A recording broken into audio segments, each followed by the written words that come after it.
Durante uma viagem ao Marrocos, um homem chamado Frank Cotton compra um quebra-cabeça no formato de uma caixa, com a promessa de que, caso resolva, conseguirá chegar ao reino dos prazeres eternos. O que acontece é que, ao terminá-lo, ganchos surgem e o despedaçam, já que aquele quebra-cabeça, na realidade, é um portal para uma dimensão infernal onde habitam seres indescritíveis. Em 1987, é lançado o filme de horror britânico Hellraiser, Renascida do Inferno. Clássico automático aí para você que gosta de um terror com algo a mais e adaptado da literatura de Clive Barker, um autor que merece estar aqui no Mundo Freak. E a gente vai comentar mais sobre seus pesadelos logo depois dos recadinhos e a gente já volta.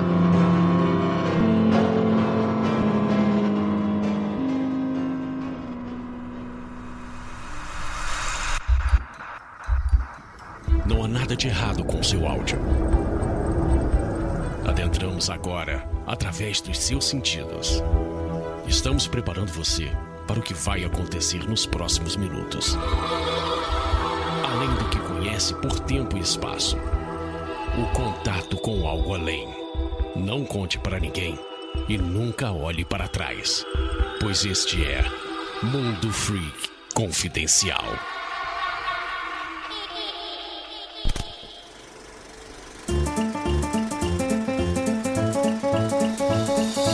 E chegamos aqui agora na área de recadinhos do seu Mundo Freak Confidencial. Lembrando a todos que o Mundo Freak Confidencial é exclusivo do Spotify, mas também temos projetos independentes que você pode ajudar através do apoia.se/confidencial. Lá você tem diversos programas que você está ajudando a gente a financiar com o mínimo de R$5. Cara, é aquele cafezinho que você desce na padoca e você, putz, só um dia, aquele um cafezinho que você já paga pra gente, funciona pro mês inteiro, porque vocês se unem e formam aqui nossa pirâmide Illuminati. Então a gente agradece muitíssimo a você que tá com a gente. A gente tem uns mimozinhos, né, que é entrar no nosso grupo do Facebook, acompanhar gravações ao vivo, né, a maioria delas, não todas. Então fica aqui o recadinho pra você. E vem aí o mais esperado do ano, outubro, muito mais horror e mistério aqui só no Mundo Freak. Além dos nossos especiais, calma que vem novidade, nossas redes sociais estão com a programação preparada pra você, anota aí. Mês do Terror no nosso Instagram, toda segunda-feira livros da Jay sobre criminologia, fantasia, horror. Quarta-feira, Zuliana apresenta o Aconteceu no Insta, um programa com relatos assustadores com os nossos fãs e ouvintes, uma história por semana. Aos sábados, 9 da noite, Freak Review com Ivy e Lucas, que falam sobre filmes, séries e jogos freaks. E para fechar a semana, ao domingo, lives especiais para o mês de terror com Gabi Laroca e Jay aí pra vocês, ao vivo no Instagram. Tá preparado? Tudo isso e muito mais. Segue a gente no Instagram, @MundoFreak, tudo junto, e no Twitter, @Mundo_Freak. E é isso, espero vocês unidos, juntinhos. E agora vamos fazer um anúncio de quarentena. Anúncio de quarentena. Vamos falar aqui do cara, Dragon Toys. E aí, gente? O Dragon Toys é uma loja de Funkos Action Figures, bonecos especiais para nerds, otakus. Não sei porque que esse anúncio tá aqui dessa forma, assim, porque não tem otaku escutando esse podcast, fique claro aqui. E pessoas que curtem seus personagens incolecionáveis, Draco Dona, nosso parceiro, que tem um ótimo atendimento, carinho e excelentes preços. E assim como muitos comerciantes passaram também bastante aperto nessa quarentena, por isso está aqui com a gente. Tá bom, gente? No anúncio de quarentena, que pra você que não sabe, é o momento em que a gente abriu espaço para nossos ouvintes de pequenos empreendedores, né? Pequenos profissionais liberais, né? Artistas, quadrinistas, ilustradores. Um momentinho aqui para falar deles, que afinal de contas essa pandemia não foi fácil para essas pessoas que muitas vezes dependem de evento ou dependem de pessoas físicas, né? Visitando coisas. Então fica aqui um grande abraço para Dragon Toys. Eu vou deixar o site, portfólio, onde você pode comprar, endereços, aí no link desse episódio. Você pode acessar o Instagram dele, _Dragon Toys, mas vai estar tudo aí no post, tá bom? Então é isso, mandar um grande abraço aqui pro Draco, esse lindo, maravilhoso. E é isso, gente. Bora! Vocês estão aí com as suas configurações do lamento na mão de vocês? Segurem agora, porque vamos abrir um portal para o restante desse podcast. Você está preparado?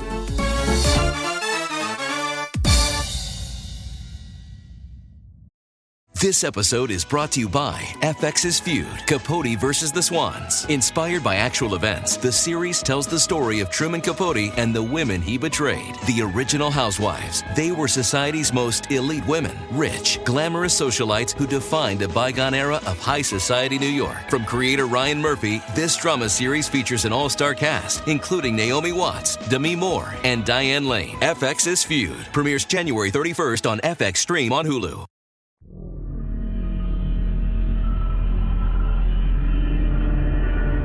Longos dias e belas noites, queridos ouvintes. Está começando mais um Mundo Freak confidencial, mas não qualquer um.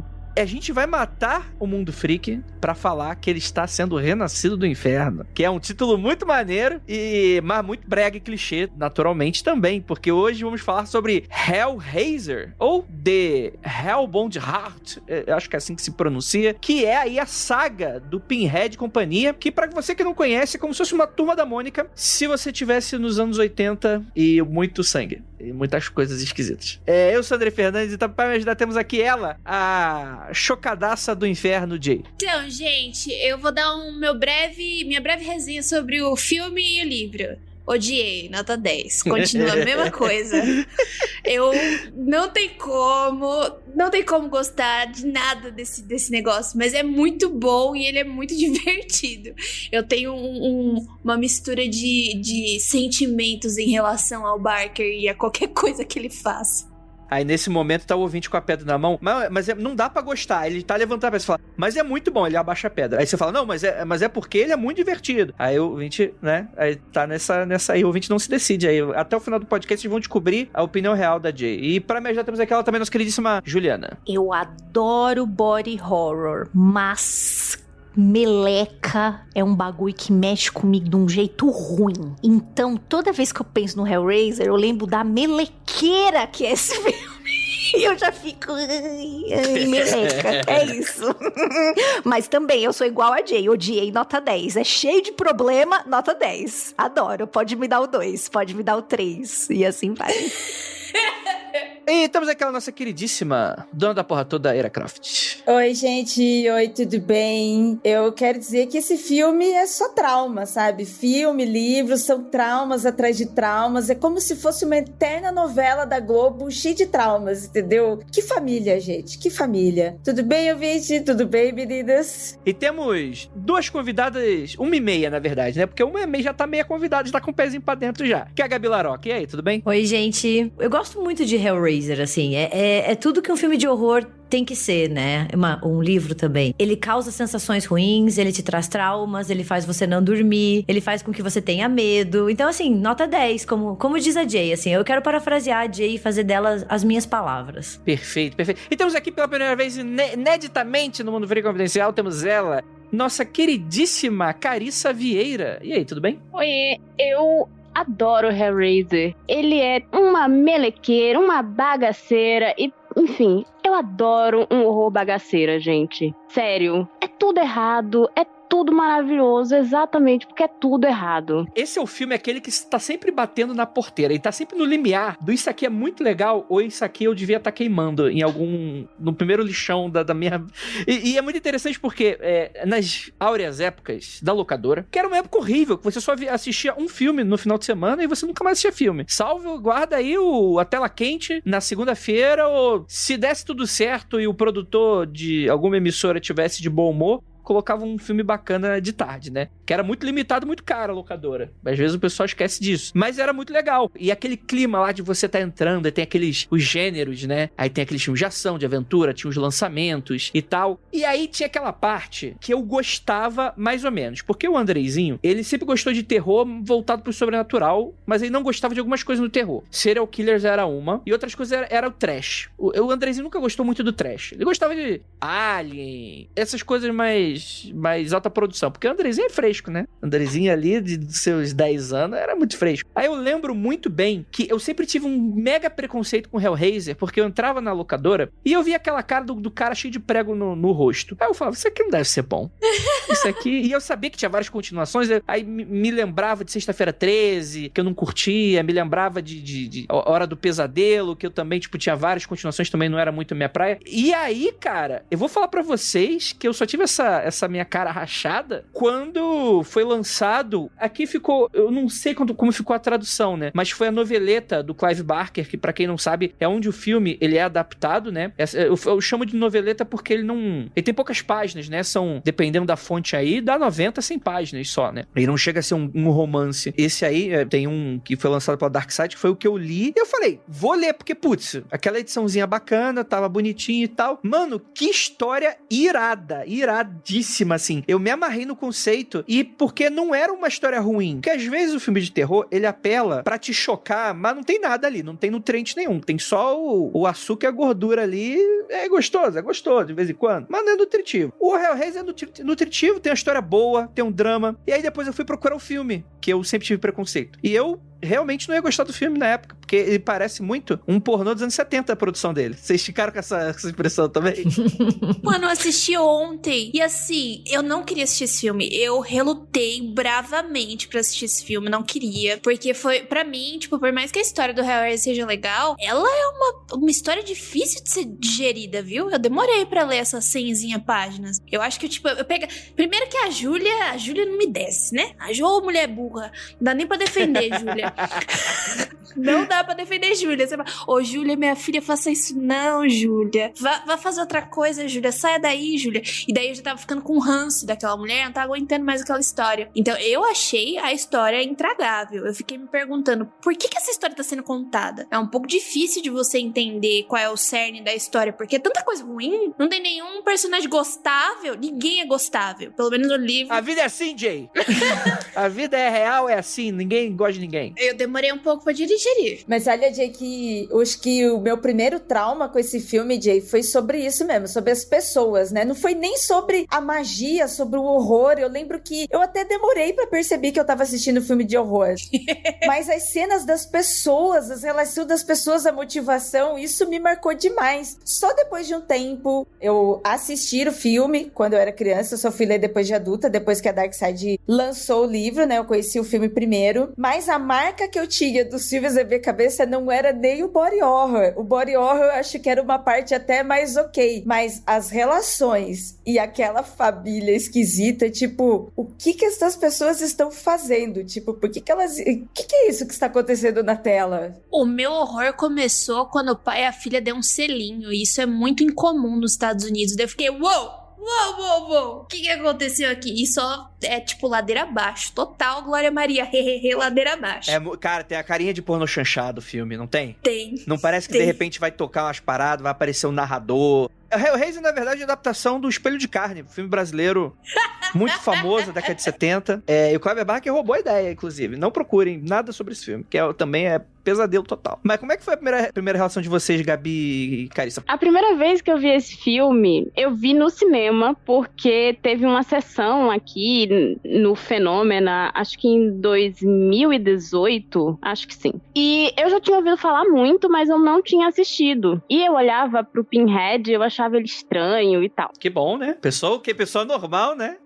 Achou estranho, né? Imagina. Fala, nossa, que gato, né? Com esses pregos na cara. Nossa, delícia ele. Ai, gente, vou me achar uma pessoa muito esquisita. Não que não seja verdade. E aí eu fui assistir com os amigos e, gente, foi maravilhosa a experiência, porque, assim, eu gosto de body horror, mas me faltam as palavras pra explicar o que foi, sabe, ver esse filme, porque é o suco dos anos 80, gente. É puro suco, trecheira dos anos 80. Ele tem cara de filmagem dos anos 80, sabe? E ao mesmo tempo que também, assim, os efeitos práticos, eles são maravilhosos. Porque, principalmente quando você sabe como o Clive Barker fez o filme, eu acho fantástico ver os efeitos ao mesmo tempo. Sim. Que se a gente for parar e olhar com os olhos de hoje, você para e pensa assim, nossa, olha que trecheira, muito bizarro. Mas são efeitos práticos muito bem feitos pra época e com o dinheiro que ele tinha. Ao mesmo tempo que a história da família é totalmente disfuncional, mas lá vou eu, né? Tudo isso acontece, já vou ser queimada agora, né? Tudo isso acontece porque o marido da mulher não sabe transar com ela. Se ele transasse direito com ela, a vida tava... Ninguém tinha tido esse problema, entendeu? Porque o negócio dela é só pra pegar aquele imbecil do Frank. casal sem química, né? O casal total sem química. Olha, se alguém for querer bater na Carissa, vai ter que passar por cima de mim primeiro, porque o comentário que eu ia fazer é: tudo isso só acontece por causa do amor de pica. Exatamente. Pica, Ju, você disse tudo. Couro de pica. Amor de pica. Quando ela abre aquela... E é nessa hora que eu acho que o Andrei falou assim, isso aqui parece uma porno chanchada, que na hora que ela abre a porta, ele aparece todo molhado. É aqui a casa do não sei o quê. Eu falei, meu Deus, ele vai falar, eu vou vir trocar seu encanamento daqui a pouco. Né? E tudo isso... Então, se vocês forem bater na Carissa, primeiro vocês vão passar por cima de mim, porque tudo isso aconteceu só por causa do amor de pica. A gente vai falar mais da história daqui a pouco, tá, ouvinte? Pra você que nunca assistiu Hellraiser, eu prometo que vai valer a pena, você vai ficar, até o final desse podcast, você vai ficar com vontade de ler o livro e ver pelo menos o primeiro filme, que os outros eu não recomendo. Mas isso é a discussão mais pra frente do podcast, né? Mas e aí, Ju e Gavi, como é que foi a primeira experiência de vocês aí? Como foi a primeira vez com o Pinhead? Cara, eu sempre fui uma adolescente daquelas, assim, que queria assistir todos os filmes de horror possíveis. E eu era muito metida, assim, tipo, eu preciso assistir tudo. E daí teve uma época que eu resolvi assistir os clássicos. Eu ia na locadora e aluguei Hellraiser. Eu acho que eu tinha uns 14 anos, assim. Não sei se foi muito ideal pra uma criança / adolescente de 14 anos ter assistido. E o filme não me impactou tanto, assim, sabe? Eu não sei se ele é um filme que ele fica melhor quando a gente vai ficando mais velho. Você vai pegando todos os subtextos dele, as referências religiosas, toda a questão sexual da obra do Barker. E daí, assim, passou, eu falei, legal, assim, tem um body horror, né, tem um sanguinho ali, tem um antagonista massa. E eu fui olhar pra ele com outros olhos muito tempo depois, assim, tipo, que eu falei, nossa, esse filme é muito bom. Parece uma porno chanchada dos anos 80? Parece, né, que nem a Ju falou, a cena do Frank chegando ali, molhado, né, só falta ele abrir a camisa, assim, carregá-la no colo e eles já transarem ali na porta. Mas ele é um filme e uma história que vai muito além disso também, né? Então, assim, é muito bacana. Eu acho... Eu até comentei com a Jay em off o quanto eu queria discutir esse filme e esse livro, porque eu acho que tem muito subtexto, muita coisa bacana, assim, de se conversar. Vamos de novo denunciar a idade e falar sobre locadoras. Tinha uma locadora na rua debaixo da minha casa. E o dono da locadora, que ficava no balcão, era um grande amante de filmes de terror também. E eu me lembro que a salinha onde ficavam os filmes de terror, porque era uma salinha separada, ela era tão tabu quanto a salinha dos filmes pornô. Nossa, Ju, exatamente. Até cortininha, né? Isso, tinha amiga, tinha cortininha.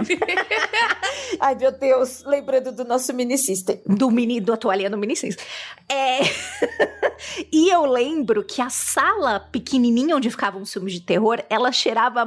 Ela era um filme de terror, porque ela fedia mofo. E toda vez que eu entrava lá, eu morria de espirrar, né? Porque pessoa que tem rinites. E aí, quem me indicou o filme, também adolescente, falando, você precisa ver esse filme, você gosta de terror, eu sempre ia atrás da indicação desse cara que chamava Rogério. Rogério, não sei onde você foi parar, mas muito obrigado. Um grande formador de... caráter. De filme, de caráter. Ele falou, você precisa ver o Hellraiser. E quando eu fui na sala, eu vi que tinha alguns. Eu falei, qual? Ele falou, pega o primeiro, se você gostar, depois você pega os outros. Bom, não preciso nem falar, né? Cheguei em casa, minha mãe já ficou meio assim, que filme é esse que você pegou? Aí eu falei, não, é de terror, mãe. É os de terror que eu sempre pego. E aí eu lembro que meu pai assistiu comigo, e meu pai ria muito, eu fiquei com um pouco de vergonha, né? Porque tem umas cenas de sexo, né? A gente vê na frente do pai e da mãe. Mas eu lembro que eu fiquei muito chocada, porque Hellraiser me marcou primeiro, porque eu acho que foi o primeiro body horror, assim, bem, tipo, ver uma pessoa se construindo de dentro pra fora, né? Você vê primeiro, fica um esqueletozinho meio merda, aí vai nascendo, né? Músculo, não sei o quê. E eu lembro que isso me impressionou muito. E eu sonhei pra dedéu, que nem a Gabi falou, né? Tipo, filme bom de terror é aquele que depois você fica sonhando, lembrando das coisas. E eu achava o Frank horrível e eu tinha sonhos mesmo com aquele cara tudo ensanguentado e eu acho que foi isso, cara, mas foi por causa de uma indicação do dono da locadora. Ele falou, não, leve isso aqui. E aí começou, né? E eu reassisti ele no domingo, né? Quando você falou assim, vamos gravar Hellraiser e tal. Eu falei, deixa eu rever, né? E aí o Eric falou, eu vou rever com você. E aí a gente ficou comentando, né, como justamente, né, o que Carissa falou tal, como os efeitos, como envelheceu mal, tadinho, os efeitos, né? Mas na época era um bagulho muito diferente. Tipo, foi muito inovador, eu acho, também, no lance dos efeitos, né? Total. É um filme que, tipo assim, apesar da gente falar que ele é um filme de baixa produção, realmente era. Por exemplo, geralmente, na época, quando o pessoal fazia filme, eles construíram um cenário, por exemplo, mesmo que interno, tipo uma casa. Eles construíram metade da casa, outra casa onde ficavam as câmeras e filmava, né? Era tão baixa produção que eles simplesmente pegaram uma casa que existia. Então fazia com que as tomadas fossem muito diferentes. Por isso que eu até citei um pouco da pornô chanchada brasileiro, tem muito coisa dessa limitação técnica, né? E realmente, os atores não são dos melhores, etc e tal, mas a história é muito boa. E os efeitos visuais, apesar de serem hoje considerados datados, né, pra época, tem muito stop motion, né, coisa nesse sentido, mas eu acho ainda hoje efeitos muito impressionantes. Eu não faço ideia de como eles foram feitos. Eu, inclusive, depois fui procurar até making of, essas paradas e tal, mas é tudo muito interessante. Antes da gente continuar todo esse papo, vamos falar um pouquinho da história, que eu acho que é a parte que dá o grude pra isso tudo que a gente tá comentando, todo esse horror, porque aqui no Mundo Freak a gente fala muito sobre terror, né? E às vezes o pessoal não entende, a gente critica algumas coisas e tal, às vezes fala, pô, mas é filme de terror, pra se divertir, rir, dar susto, lá. E aqui a história é muito bacana, apesar de ser muito clichê, no meu ponto de vista, mas ela é construída de uma maneira tão legal que você acredita, né? Que aquilo tá acontecendo, né? A gente tem o Frank, que é o nosso, talvez, protagonista / antagonista do filme, né? Ele é um cara que ele já experimentou de tudo da vida. Ele é super hedonista, ele já experimentou sexo de todo tipo, comidas e prazeres inenarráveis, só que pra ele não é mais o suficiente. E aí ele escuta uma boateira, ele vai pro Marrocos, fala com um comerciante e o comerciante vende pra ele a configuração do lamento, o objeto que é o cubo de Rubik do capeta. Ele é também conhecido como Le Marchand, né? Caixa de Le Marchand. Ele é um artefato místico feito por um artista, enfim, que só vai sendo construído mais tarde. E após ele resolver o enigma daquele cubo, né? Ele é despedaçado. Aparecem lâminas e lanças, né? Que vão simplesmente destruindo ele. E aí você tem pela primeira vez, né? A imagem que ficou muito marcante dos cenobitas, né? De que eles seriam essas entidades que surgem e falam, ó, você conseguiu aí resolver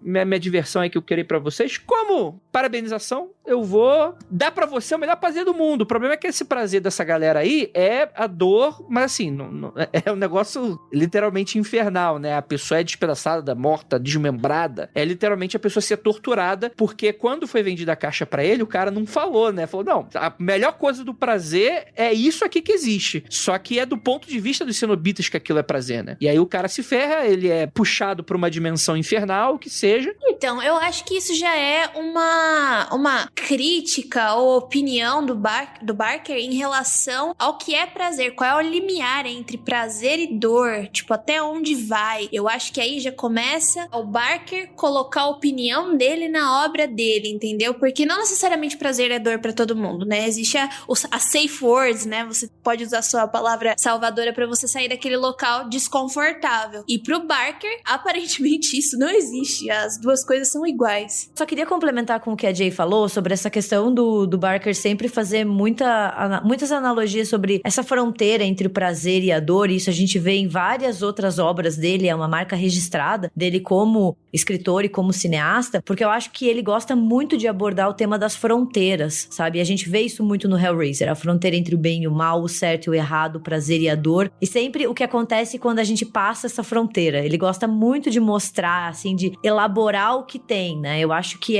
pra mim, assim, pelo menos é uma opinião, é uma marca registrada dele, assim, a gente nota em outros trabalhos e outros filmes também que ele esteve envolvido. Pra mim, tem muito também do fato dele ser um artista assumidamente LGBT e, assim, ter toda essa questão, principalmente pensando, sei lá nos anos 80, e toda essa questão de como a sexualidade dentro da comunidade LGBT, ela vem de um lugar onde, eu não acho que o termo demonizar é o ideal, mas eu acho que é, enfim, de fácil entendimento, fácil compreensão para dizer o que eu quero falar. Como a sexualidade não heterossexual, ela, enfim, durante muitos anos foi considerada algo suja, errada. É tabu, né? É um grande tabu. Sim, e aí, quando você pensa, por exemplo, em BDSM, também vem atrelado o tabu e também muita gente via o BDSM como uma prática da comunidade LGBT. Então eu acho que também entra muito nessas discussões, sabe? Essa coisa do limite do prazer e da dor, onde um acaba e o outro começa, por causa também dos olhares dos outros com relação a sexualidades que não são normativas, digamos assim. Eu achei sensacional isso que você falou, Carissa, porque a gente pode, obviamente no livro dá pra ver isso, e eu acho que isso foi exemplificado numa das cenas iniciais do filme, quando a Julia acha a latinha cheia de fotos do Frank e ela olha pra aquilo com um misto de ai, que horror, que nojo, é o famoso credo que delícia. Ela olhou pra aquelas fotos do ai, credo que delícia, eu quero, né? E eu acho que ele conseguiu pegar muito bem nessa cena exatamente isso que você tá falando, né? As pessoas nos incriminam, dizem que nossas práticas são nojentas e tal, mas todo mundo quer dar uma olhadinha, todo mundo quer saber como é que é. A própria família disfuncional, né, prova isso, né, porque ele coloca 2 centros na sua obra, né, a gente consegue separar a família, as relações, o que as pessoas estão vivendo, o que as pessoas estão fazendo, do horror, né, se tirar o body horror, a gente consegue também ver isso, né, a família disfuncional pra mim é o total que mostra como visualmente, principalmente nos anos 80, né, aquela coisa a busca desenfreada pelo prazer, onde, né, o dinheiro e tudo isso levava as pessoas mais esteticamente, né, por ser tudo preto, né, por ser tudo escondido, por ser, entre aspas, nossa, né, aquilo parece sujo, né.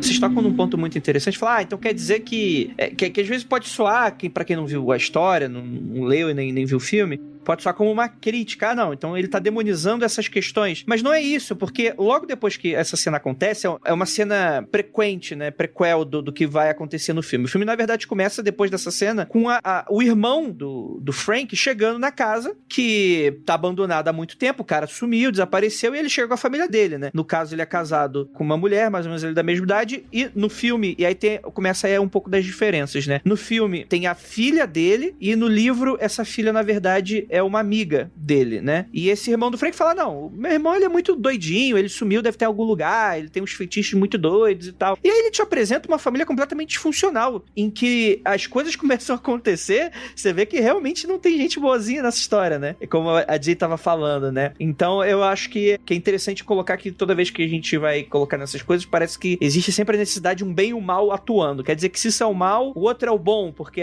seria uma família funcional, bonitinha, que é bacana, mas não, tá todo mundo meio quebrado, todo mundo meio ferrado, né? Eu acho que o Barker, ele foi muito perspicaz em tornar a história mais palatável, transformando a Kirsty, que é a filha amiga do casal, em filha. Por quê? Porque a Kirsty no livro, ela é uma pessoa que a vida dela não anda pra frente porque ela tá apaixonada por um cara que tá casado. Então nada na vida dela anda pra frente. No final das contas, a gente vai ver que ela vai fazer um bem bolado lá e ela vai conseguir contornar todo o caos da história. E ela vira uma espécie de Final Girl. E essa Final Girl, no livro, você não gosta dessa Final Girl, você não torce por essa Final Girl, você, assim, não tem nenhuma empatia por ela. Então, eu até em off, eu mandei pra Gabi. Gabi, o que aconteceu com essa mulher? Que essa mulher virou filha do cara? O que tá acontecendo? Não faz sentido? Aí depois que eu fui remoendo um pouco um filme, eu acho que foi muito sagaz ele ter feito isso. Porque ele tornou o filme gostável. Tem um final que você torce. Tem uma protagonista inocente, né? E isso, você torce por alguém. Porque no livro, você fala que é isso? Não gosto de ninguém, eu quero que todo mundo queime no fogo do inferno. Eu acho que a história do livro, talvez ela não funcionasse tão bem no filme, sabe? E o Barker, ele fez essas mudanças justamente pra você ter a ação talvez mais centralizada nessa família, né? E daí você consegue fazer aquilo que o Andrei falou, de não ter muito essa polaridade do bem e do mal, porque a família é disfuncional, o tio é disfuncional, a madrasta é disfuncional. Mas, como a Jay falou, tem a Kirsty, e a gente gosta dela, porque no final das contas ela tem um pouco daquele protótipo da Final Girl, né? O Hellraiser não é um slasher, então assim, ela não é bem aquele estereótipo fechadinho, estilo a Laurie do Halloween, mas ela tem essas qualidades que fazem a gente torcer por ela e que ela consiga se safar. Então, como a Jay falou, foi muito perspicaz fazer essa mudança, né? Porque parece que a ação do filme, ela corre até melhor. Porque a gente sabe que tem coisas que funcionam muito bem em livros que não funcionam nos filmes, né? São linguagens diferentes. Então, não dá pra tentar fazer essa transposição total que não orna. Eu ia até falar que eu acho que mais pra frente, principalmente a gente falando de produção, né? A Caricinha, que é cineasta, ainda... a gente tem uma cineasta no programa aqui, ô Vídeo, desculpa aí. Como ele aprendeu, eu imagino, né? Ele aprendeu a ter essa visão pra levar pro cinema. Porque já tinham feito uma obra dele, ele não curtiu, né? E ele não tava reclamando, dizendo, os caras são foda. Não, tipo, ele não curtiu da adaptação. E aí ele queria passar essa ideia dele. E eu acho que, tipo, então ele precisou ter esse aprendizado também pra levar pro cinema a obra dele. Então acho que, tipo, algumas pessoas devem ter dado um toquinho pra ele, uns roteiristas, essas pessoas que fizeram cinema, amigos, a história é muito legal, no livro tá muito foda, mas talvez no cinema, né? E ele, nossa, realmente, hein? Concordo com a minha amiga Jay, gostei da sugestão dela, acho que fica bem melhor. E aí o que acontece, aí talvez a parte mais maluca toda da questão toda, que dá um pouco de reviravolta, e lembrando que a gente tá nos anos 80, né? Nos anos 80, geralmente, você tem, de fato, os filmes, eles retratam essas histórias do bem contra o mal, né? Tem esses clichês e tal. O que acontece é que, inclusive, no filme, essa cena é muito engraçada, a gente tá comentando muito ela aqui, até em off a gente comentou bastante, que é esse momento que a gente começa a ver algumas coisas estranhas dessa família aí, que é a mulher, né, do irmão do Frank, ela tinha um caso com o Frank, né? Então aparece toda aquela cena na chuva do cara... Eu cheguei pro casamento e ela super... Ai, meu Deus! Né? Tipo aquela coisa super... Né? Tu já sabe o que tá rolando ali, né? E aí você já te constrói essa coisa de que, beleza, a mulher tá triste porque esse cara sumiu, não tem mais o caso com ele, é o que satisfaz ela, é o Frank, não tá mais lá. Beleza, entendi. Mas pra onde que esse filme vai? O cara morreu, pra onde esse filme vai? Em dado momento, eles estão fazendo a mudança, estão indo pra casa, é o pai da família lá, o irmão do Frank. O nome dele é Roy. O Roy, ele acaba se machucando e no porão no qual os cenobitas apareceram e o cara foi puxado pro inferno, acaba caindo uma gota de sangue que acaba meio que... Uma gota? Uma gota, você foi muito bondoso, né, amigo? Uma gota, Andrei! O bagulho começa a jorrar! A mão dele rasga no prego. Rasga no prego. Nossa, você tá sendo muito... Caiu uma gotinha. Uma não, gotinha, o cara só... um pacto de sangue. Foi uma gotinha. Eu até fiquei impressionada. Eu falei assim, gente, o que tá acontecendo? Era só um preguinho.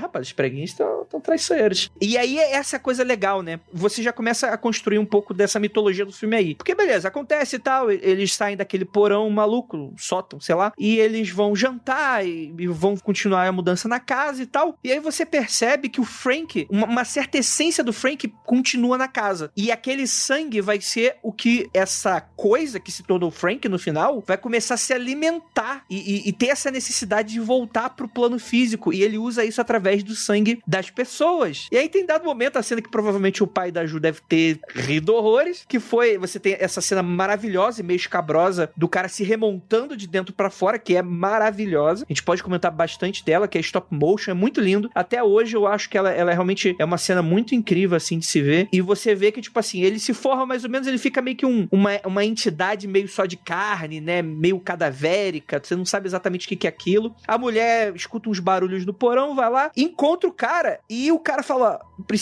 sou eu. E a mulher fica horrorizada, fica chocada, né? A cidadã de bem fica, meu Deus, o que é isso no meu porão?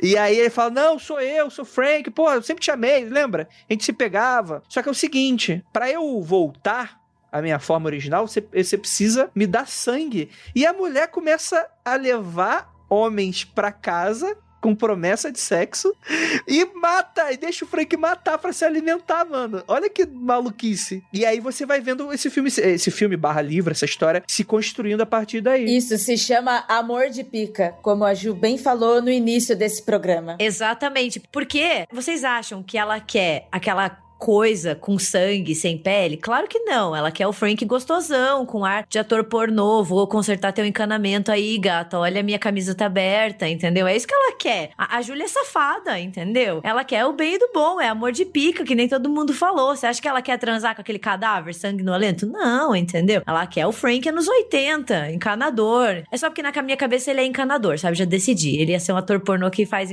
encanador. Acho melhor do que pizza, né? O Frank era um encanador hedonista. lista. Exato. Obrigado. Ficamos assim. Mas vocês perceberam que na mudança, quando eles estão ali se mudando, o ar pornô já começou com os caras, tipo, tem uma cerveja aí, e é uns olhares logo no começo, e tipo, a Kirsty chega, ela tenta passar, daí o cara fica olhando nela, tipo, super perto dela, deu, gente, o que tá acontecendo nesse filme? Ele já começa de cara com essa tensão sexual, e você fica, o que está acontecendo? Mas aí deixa eu só dar a chata do cinema, pra mim o ar pornô tá na câmera até. O tipo de lente que eles usam, a câmera que eles usam, vê como aquela imagem parece imagem de filme pornô, gente. Filme pornô, sei lá de quando, né? Porque hoje em dia também deve usar a melhor câmera possível pra fazer filme pornô.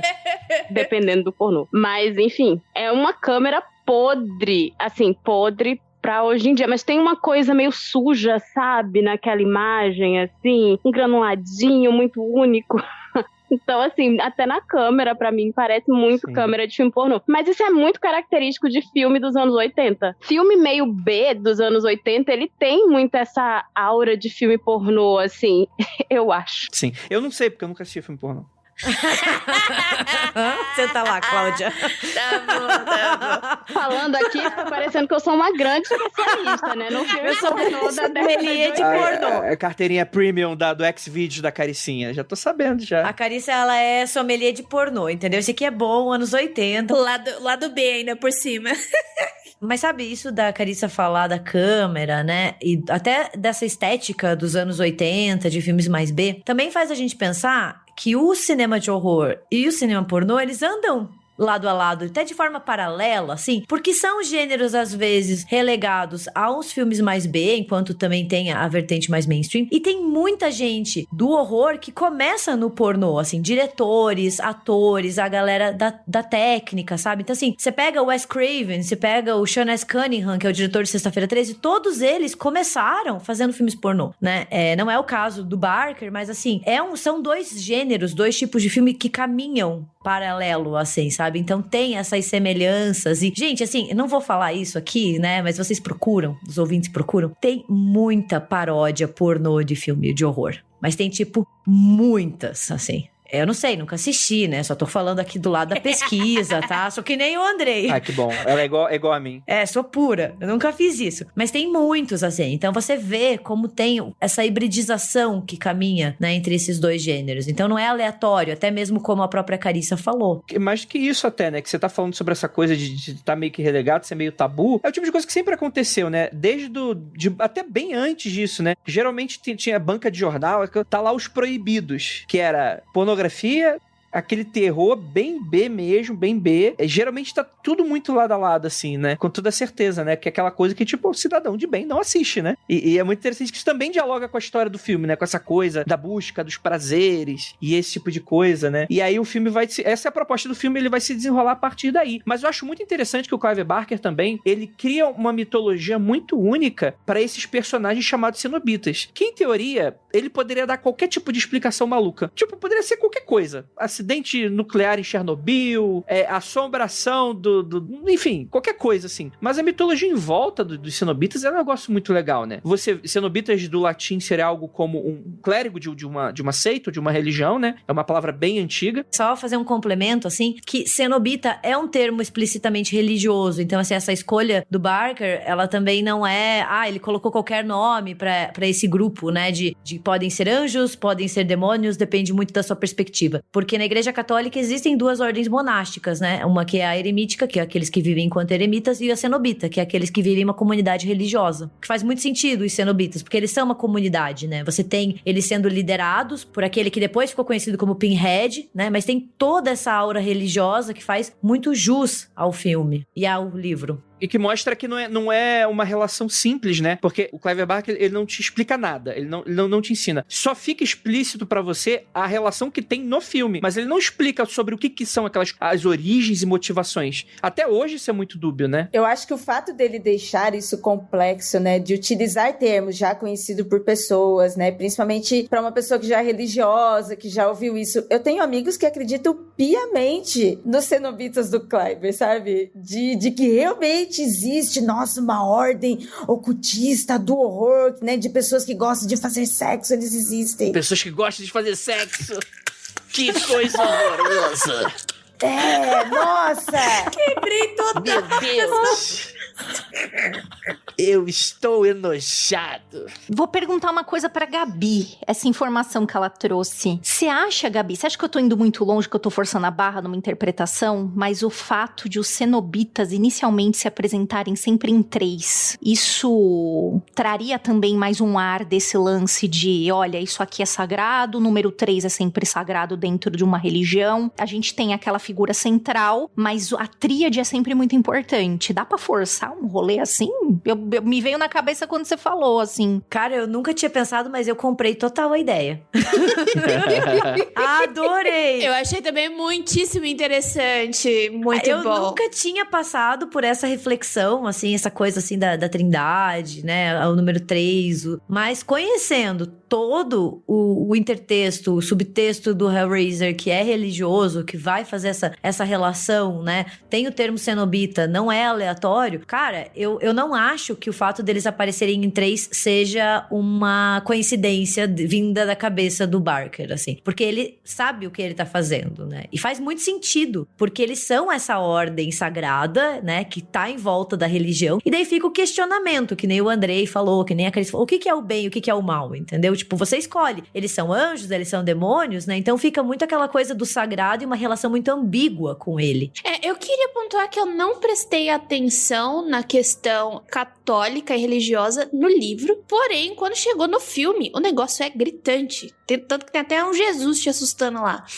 E daí eu falei assim, o que tá acontecendo? O que eu me perdi? E depois que eu tive que voltar, no livro é muito sutil. É muito sutil. Só joga lá a palavra cenobita, a gente tem o The Priest, né, o padre, e acabou. Eu não tem mais referência religiosa, eu pelo menos não peguei. E agora, no filme, gente, já aparece uns santinhos, umas imagens, logo de cara tem uma cruz gigantesca e que pisca, e daí você fica, nossa, mas eu me perdi aonde? Agora que vocês estão falando, faz muito mais sentido. Eu acho que vem muito dessa coisa meio mesmo do audiovisual, né? De contar por imagens. Porque se ele bota no livro, fica muito descarado. Quando ele bota no filme, ele não tá falando. Ele não coloca isso no texto. Os personagens não estão dizendo nada. Mas ele consegue passar um monte de mensagem através basicamente do design de produção, né? Do cenário todo e de como ele posiciona a tríade lá, né? Dos cenobitas, que, assim, explodiu minha cabeça agora, o que a Ju falou, assim, que, tipo, você vai ter lá uma trindade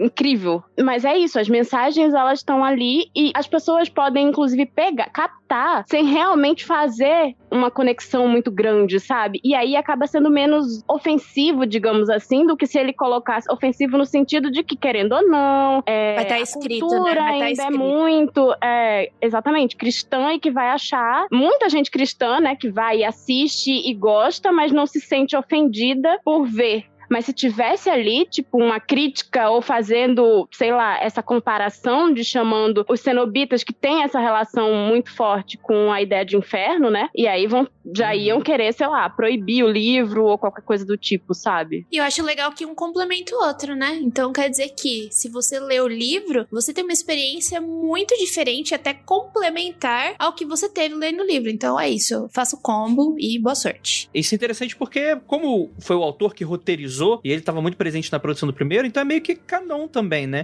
Naturalmente, são duas visões diferentes, mas que tem essa mudança realmente para o audiovisual, que ela é muito interessante, né? E voltando assim, o que ficou conhecido como Pinhead, ele não é chamado assim no livro. Inclusive, existe uma certa o Clive Barker, ele é um autor muito bom. Ele trabalha muito bem com sutileza. Por exemplo, eu passei batido, mas depois voltando, dá muito a entender que o que seria o Pinhead, o líder dos cenobitas, o que é chamado de sacerdote, ele é uma mulher, na verdade. E que no filme ele foi colocado como homem. Tem um pouco dessa leitura também. Mas não era totalmente mulher? Pra mim é totalmente mulher, não tinha nem dúvidas. Eu não percebi isso. Assim, no filme não. Eu achei sutil. No livro eu achei sutil. Tanto que eu tive que pegar o livro hoje pra ter certeza. E eu ainda continuo achando sutil, tá? Ele descreve de uma forma quase neutra as coisas. Quando ele fala dos cenobitas, a não ser uma, que é explicitamente feminina. Nos outros, eu acho mais sutil. Eu acho que tem uma leveza ali que eu não consegui identificar direito. Mas aí pode ser só a minha interpretação. Mas então, ele escreve muito bem. Assim, difícil os temas que o Barker usa, trata. Mas eu comprei todos os livros dele porque ele é sensacional, excelente. Que você perdeu o controle da sua vida, né? Perdi, totalmente.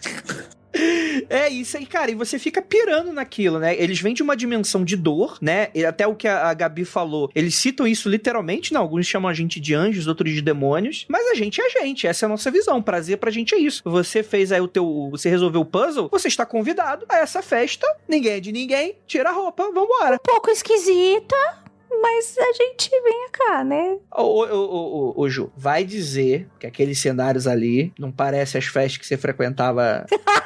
Parece. Tá, ó. Beijo, DDK, parece.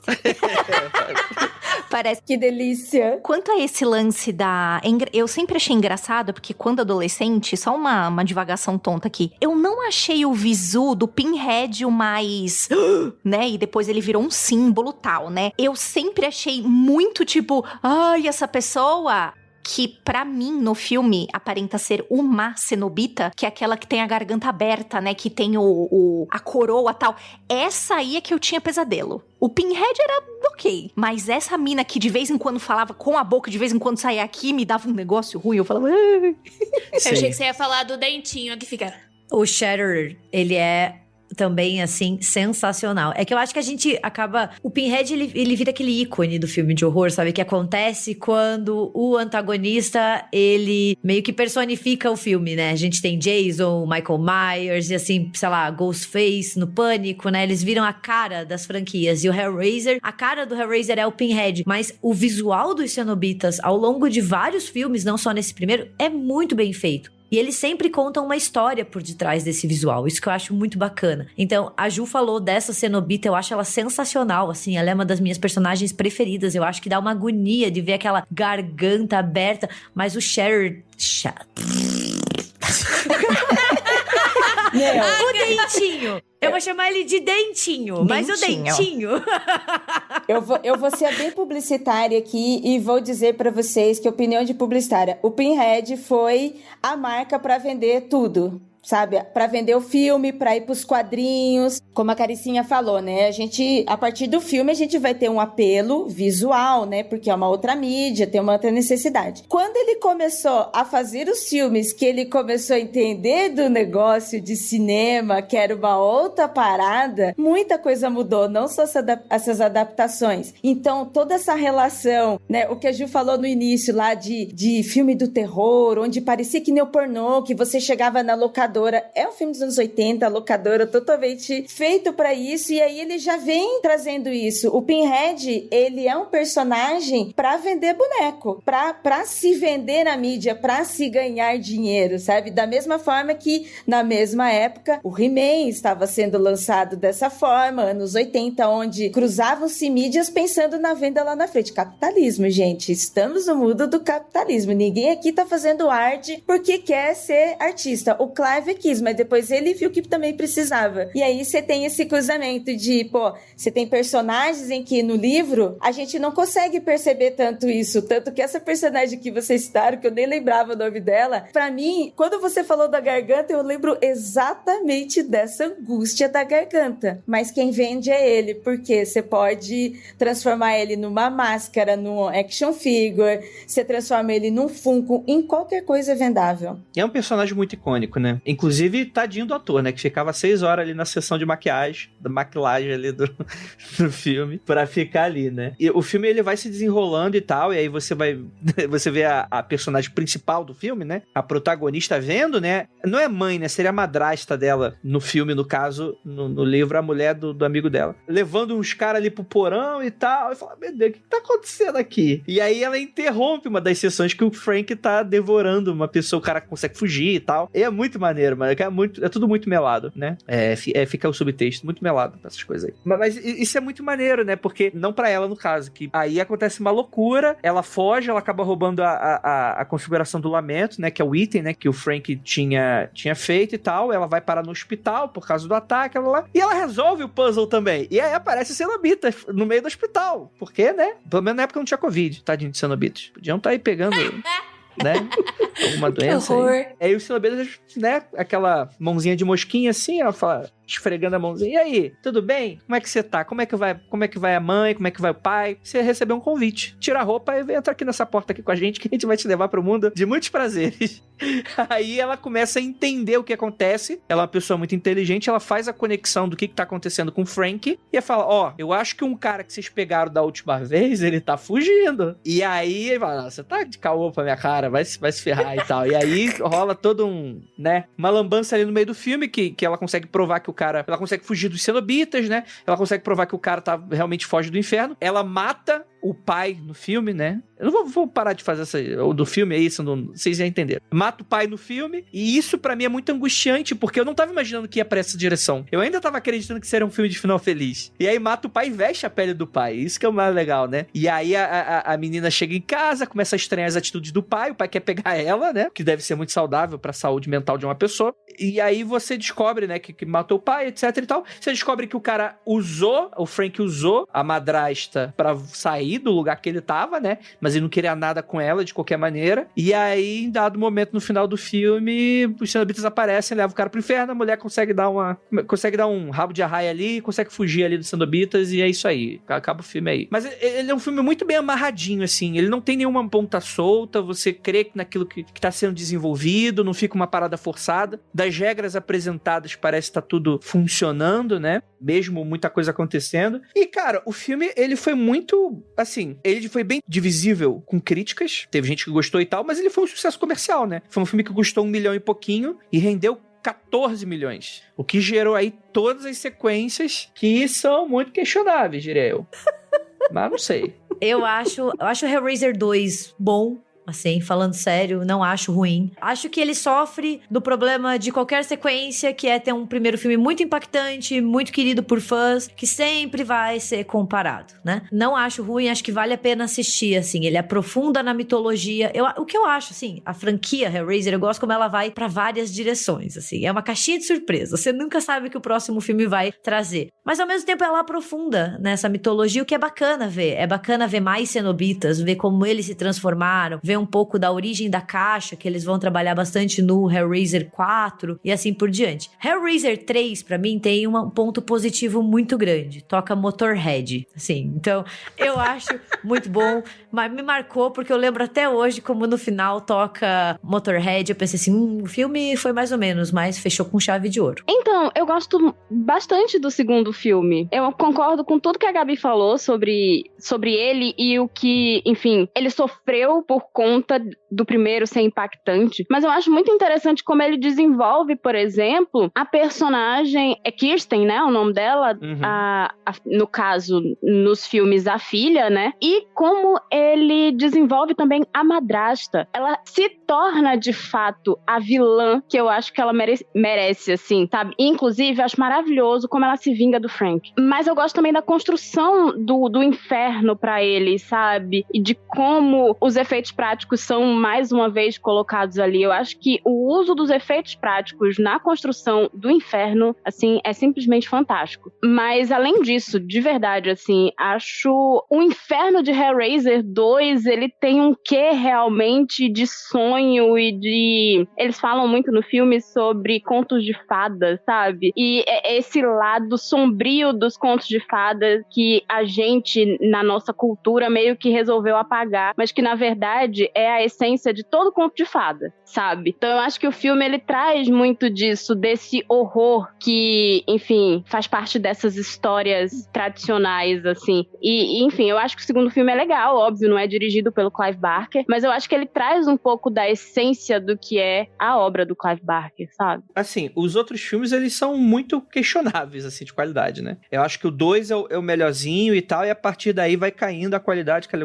Inclusive, a ideia da Era falou tipo assim, não, tem gente que acredita nos cenobitas e tal. É inclusive abordado em um dos últimos filmes, aliás, que eles fazem uma metalinguagem, né, de que fãs do filme Hellraiser invocam os cenobitas na vida real. Então, rola... Então, tipo assim, eles usam essas continuações também como muita experimentação para desenvolver ainda mais esse universo, né? Então, acho que o segundo, ele é meio que uma continuação direta da primeira história, e os outros, eles são pessoas, tipo, tem um que é um detetive, que na cena do crime, ele acha a configuração do lamento, e aí, enfim, cada um é uma história, acaba sendo um pouco separadinho e tal. Teve até os mais recentes, houve até a troca do ator clássico que faz o Pinhead, né, que isso também deixou os fãs meio bolados das ideias, mas enfim, são interessantes, assim, pra se você gosta muito da franquia, né? É interessante acompanhar, assim, pra entender como ele fez, como fizeram essas experimentações, né? Assim como muitos filmes de terror dos anos 80 que a gente conhece, que, tipo, a primeira obra é super legal, vende pra caramba, e a terceira, né, acontece esse impacto, e aí a partir daí vai trocando diretores, produtores, cada um vai colocando um pouco da sua essência na obra, e aí vai mudando, e os fãs consequentemente vão sentindo e vão estranhando isso. Mas o interessante nesses filmes dele é que ele realmente largou mão, sabe? Tipo, pra que as pessoas experimentassem isso. Então tem filme que tá melhor, daqui a pouco veio outro, fica ruim, aí daqui a pouco veio outro filme, conta um pouquinho mais. Não é um filme que você fica com raiva, entendeu? Sabe? Aquelas sequências que você fica, ai, que droga, que bosta. Não, são sequências que você fica, pô, ok, né? Tá, não é igual o primeiro, mas ok, né? Dá pra entender que ele tá explicando mais, principalmente sobre os cenobitas, né? Em que ele vai aprofundar muito mais. Dá pra perceber que eles estão explicando isso nas obras.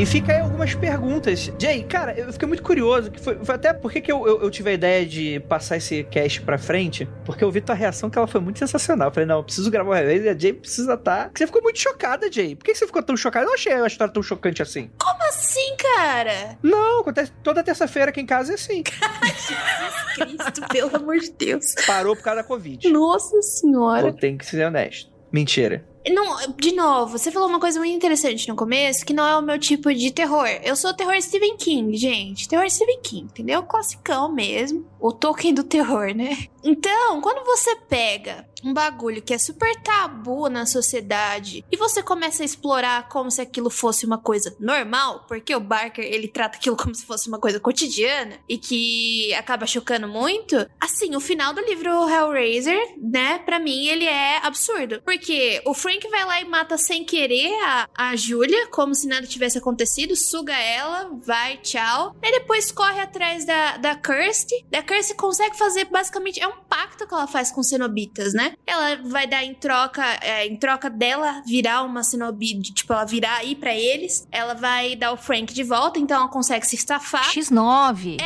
do caralho, ela se livrou porque ela foi X9.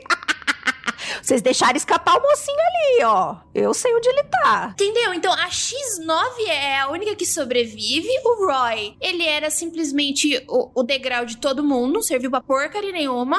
Apenas de servir de rosto pro Frank em determinado momento. E daí você não gosta de ninguém na história. E daí o final mais chocante pra mim, que eu acho que eu fiquei muito enjoada. Eu até falei assim, putz, vou ter que tomar um Dramin pra dormir. Eu fiquei assim, ai, que nojo. É que como que a Julia morre? Tipo, no filme ela aparece na cama e ela tá com a caixinha. No livro já é diferente. Ela tá vestida com o vestido de casamento dela, pra fazer a alusão que ela basicamente devota ao Frank até o final. Ela ficou ali até o final por ele. E ela está decapitada, sentada no sofazinho, segurando a cabeça dela. E eu falei assim, eu não quero, não entendi pra que serviu essa história, não sei pra que eu li isso aqui, não gostei. Só que o problema é, o Barker, ele escreve muito bem, ele traz sensações muito boas, ele traz muito bem as sensações pra gente sentir. Mas a cena é linda. É horrível, mas é linda.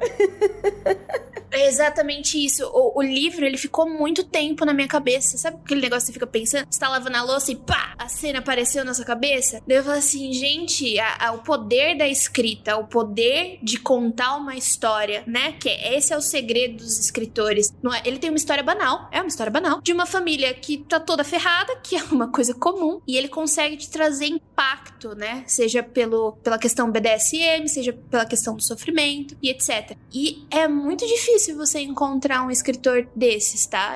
Principalmente no terror. Eu não fico muito impressionado com livros de terror. Eu acho que, tipo, a não ser Stephen King, que é extremamente gráfico, ele causa impacto porque ele é gráfico. Eu acho muito difícil você ter esse poder da palavra de te causar um desconforto e que aquilo não saia da sua cabeça. E daí foi por isso que eu falei assim, não quero assistir o filme, por sinal, não vou assistir as sequências, não me chamem, não me convidem, pra mim acabou. Mentira, eu tô com o Evangelho de Sangue, eu vou ler o segundo livro, mas assim, vai demorar uns bons anos pra eu pegar de novo esse livro.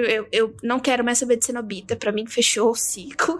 Vou ler outras coisas do Barker, porque pra mim já deu. Entendi. Consegui entender. Bacana, muito bom. Nota 10. Odiei nota 10. Eu posso fazer um comentário? Por favor.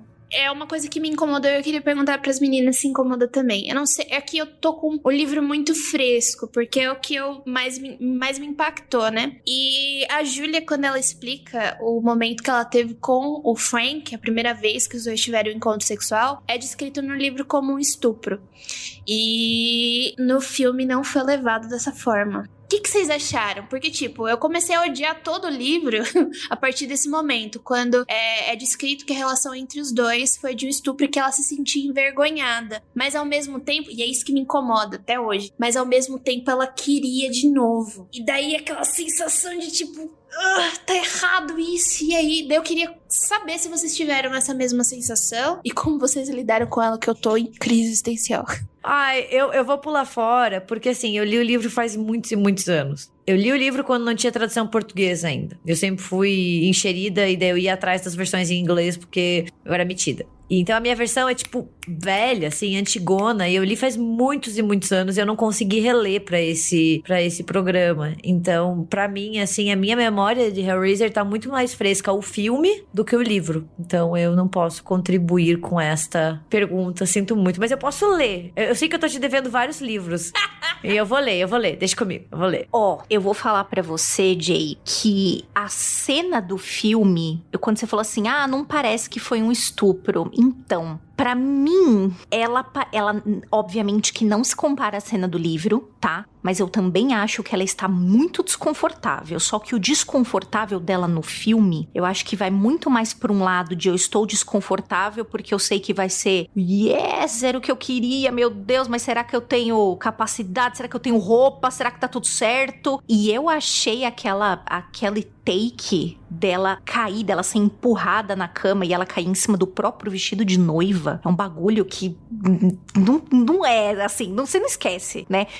Ficou também desde a primeira vez muito na minha cabeça. Eu acho que o desconforto está lá, mas eu concordo com você que no filme é diferente. Pra mim, no filme, eu percebo que ela tá muito mais num desconforto de será que vai ser tão bom quanto eu tô esperando? Eu tô muito nervosa porque eu sei que eu tô fazendo uma coisa errada. E no livro foi isso que você falou. E, Jay, você não precisa também se sentir incomodada, porque afinal nós somos mulheres de 2021 olhando uma obra muito antiga. Então, você vê o filme hoje, é um close errado atrás do outro, velho. Esse lance do, nossa, a menina vai passar, o cara meio que encoxa ela enquanto ela tá passando pra falar com o pai. Aí o cara vira pro pai e fala assim, nossa, sua filha, hein? Né? Você é sua filha. Tipo, a gente assistindo em 2021, a gente fala, gente, que problemático, que merda é essa? Então, é muito chocante. Posso fazer uma adição, Ju? Pode, lógico. Com relação a isso? Sendo o Clive Barker um autor abertamente homossexual, será que isso aí não tá sendo construído em cima de uma crítica de como ele vê uma sociedade normativa? Do tipo... Total. Mas eu acho que se não for isso, Aí eu não sei explicar.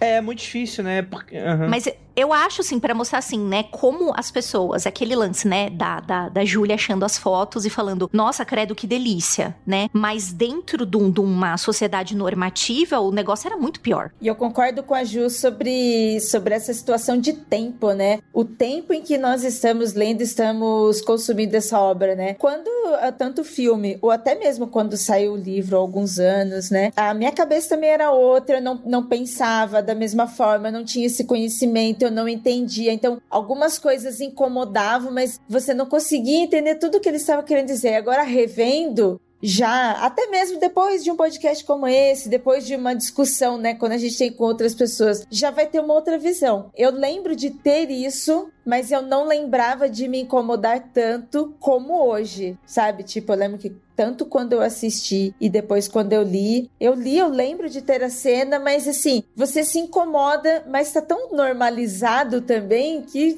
já tem isso em outras coisas, sabe? Aí agora a gente vai ler e vai assistir com outros olhos no sentido de uma outra negação, né? Pô, chega, né, gente? Já não dá mais pra normalizar isso, né?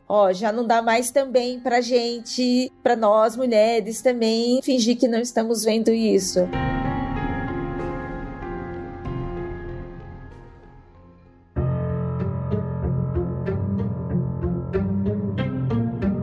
Pra quem não sabe, o ator, o Doug Bradley, que faz aí o sacerdote cenobita, né, o Pinhead, ele foi o primeiro papel dele como ator, né? E ele ficou meio assim, né? Que falou, pô, vou começar com um filme de terror B, não sei se eu quero ficar e tal. E o cara ficou pelos trocentos milhões de filmes depois, né? Inclusive, o próprio Clive Barker, ele nunca gostou do apelido de Pinhead dado pro pessoal. Chegou até a essa questão ser incorporada em uma das sequências, né? Que ele dá uma brincada de que o próprio Pinhead, ele não gosta de ser chamado de Pinhead, né? O filme, ele foi proibido em Ontário, no Canadá, devido à sua violência brutal e gráfica, com derramamento de sangue e horror, degradação e tortura. Para ser liberado, ele foi cortado. Então, fica aí, ó. Aquela hora você comentou, Andrei, sobre, no início do programa, né, sobre as cenas. Eu acho, apesar de super gores, de muito sangue mesmo, de muito melado, eu acho as cenas maravilhosas. Eu acho que as cenas, mano, dele, todo caveira, esquisito, todo torto, eu acho aquilo sensacional. É um marco, assim, no cinema. Até mesmo as iniciais. Eu também utilizo muito as cenas do filme na terapia, gente. Quando eu me sinto meio presa das correntes, ou quando eu me sinto meio aguada no chão, sabe? Eu uso comparativos. Eu gosto tanto das cenas desse filme que eu uso ele pra me ver em situações, né? Que legal. A Ira é aquela pessoa que olha torto na rua. Ai, você gosta de Hellraiser? Quero, né? Aí eu tô assim, né?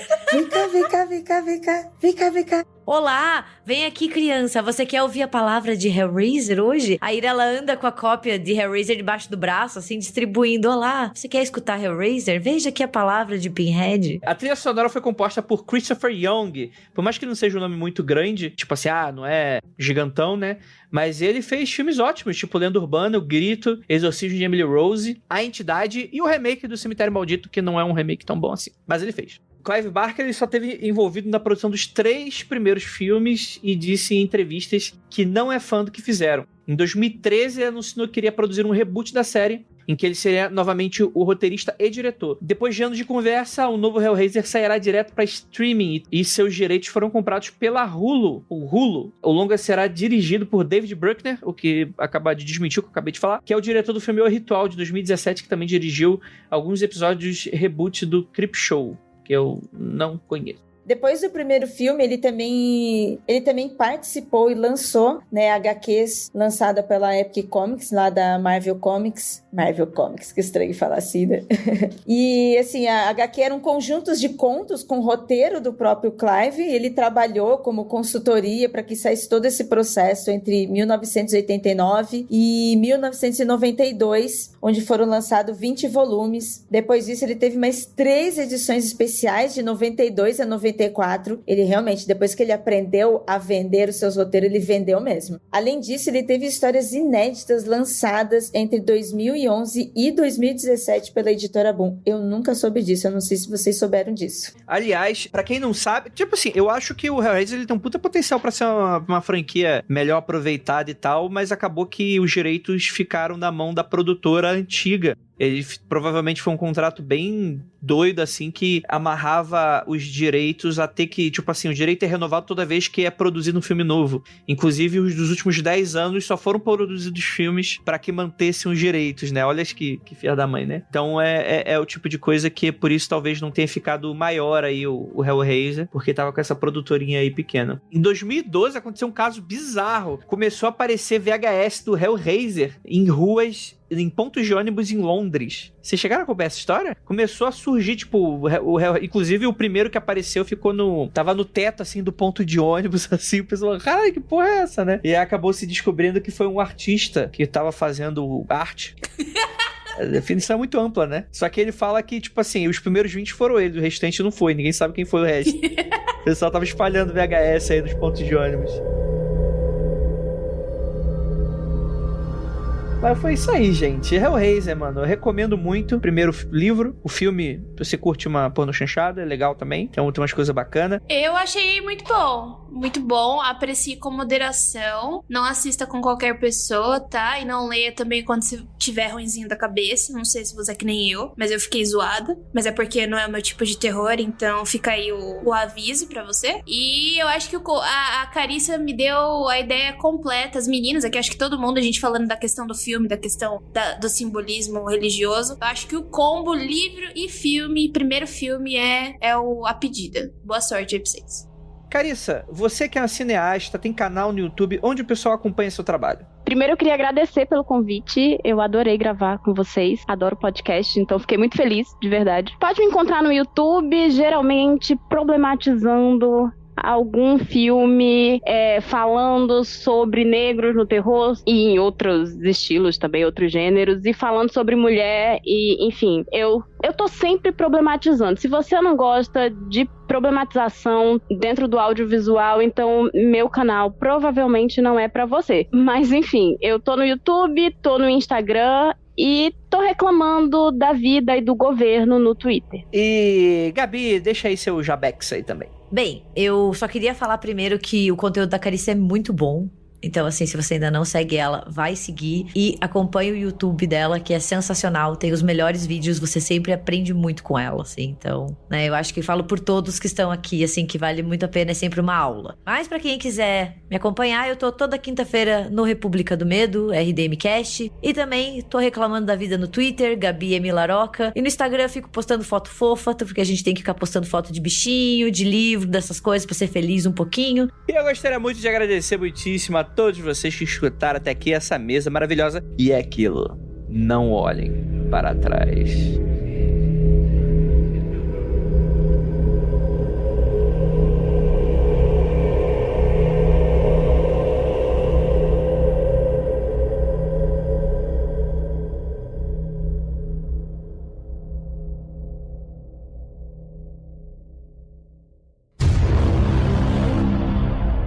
Exatamente, porque dela olha para aquela forma, né, que não tem muita pele, daí tem sangue, e pensa assim, opa, eu não quero esse, entendeu? Eu quero aquele bonitão anos 80 que bateu na minha porta com cara, né, de ator pornô que vai do filme. Peraí, deixa eu refazer, porque eu acabei me perdendo aqui. Meus pensamentos se perderam. Eu pensei assim, ator pornô que vai entregar pizza, ator vai arrumar pornô. O encanamento. Da onde a gente vai? Ator pornô, minha mente já foi, ó. Vou refazer, calma, eu sou uma pessoa séria. O ouvinte ouvindo só a partir de agora. A Caricinha ali chocada, assustadinha. Eu já gravei com a Carissa, ela sabe como eu tô também. A gente ficou 1h30 só fofocando no nosso vídeo. O que não foi a pobre da editora que sofreu. Exato. Ai, eu tô muito falante nesse episódio, gente. Se vocês quiserem, cala a boca, tá? Mas é que eu sempre quis fazer um episódio sobre Hellraiser, então... Tá bom, então cala a boca, Gabi. Vai se fuder. Que isso? Olha, já é de casa. Ninguém me manda... Só meu cachorro pode me mandar calar a boca, entendeu? Olha, a única pessoa que pode. Inclusive, assisti Hellraiser com ele hoje, ele durou 2 minutos. Ele olhou pra tela, olhou pra mim e falou, mulher, você é louca, eu vou dormir. E acabou a nossa sessão. pagou R$200, gente. Já. Nossa.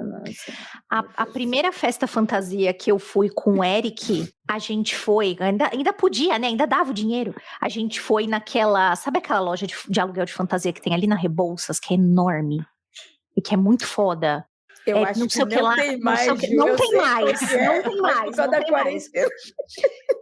A primeira fantasia que ele falou, que ele experimentou, ele falou, eu vou com essa, foi uma de Pinhead, só que a máscara, ela tinha só uma aberturinha atrás, e aí ele falou que ele se sentiu muito sufocado, e por isso ele teve... Mas aí ele foi de Eduardo Mão de Tesoura, e foi muito foda. Tem Foi foto foda. disso? Tive que dar... Tem, eu vou procurar. Tive que dar cerveja no canudinho pra ele a festa inteira, porque eu não consegui segurar porra nenhuma. Tadinho. Juliana controlando. Não vai beber, não. Ou dando outras coisas pro coitado do Eric. Você quer sentir uma melequinha diferenciada? Melequinha. Ai, que horror. Aquela parte que a Kirsten toca nele e sai uma meleca amarela, sabe? Pelo amor de Deus, que isso não vá na edição final do programa, por favor. Murilo, isso vai na edição final do programa. Ei, Já que entramos nessa... Gente, no segundo filme, pelo amor de Deus, o cara beijando a mulher toda cheia de sangue, que coisa nojenta. Essa é a Ira aí, ó, falando Hellraiser. Olha, gente. Olha. eu não deixava passar essa imitação da Jay, não, viu? Eu tirava satisfação. Briga. A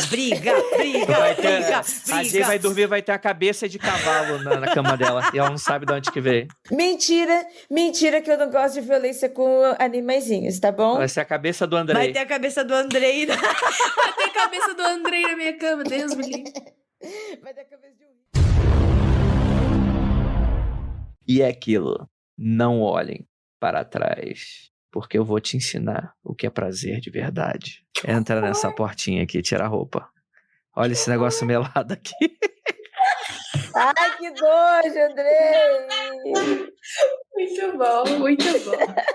Eu posso parar de gravar assim? Porque eu acho que as pessoas não precisam. Não precisam. Tô parando aqui também. mundofreak.com.br